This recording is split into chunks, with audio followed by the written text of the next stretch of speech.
नमस्कार. तर खूप जण अशी कमेंट करत होते की तू विहिरीमध्ये गाताना तुझा चेहरा नाही दाखवत, तू गात नाही, विहिरीच्या बाजूला गाऊन दाखव किंवा तुझा चेहरा दाखव. त्यांना वाटते की मी लोकांना मूर्ख बनवते, त्याच्यामुळे ही रील मी घरी बनवते.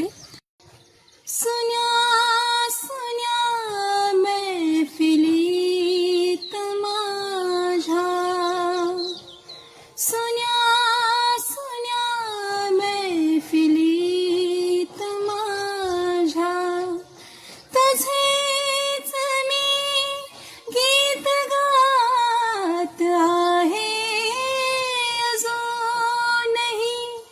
वाटते मला की अजून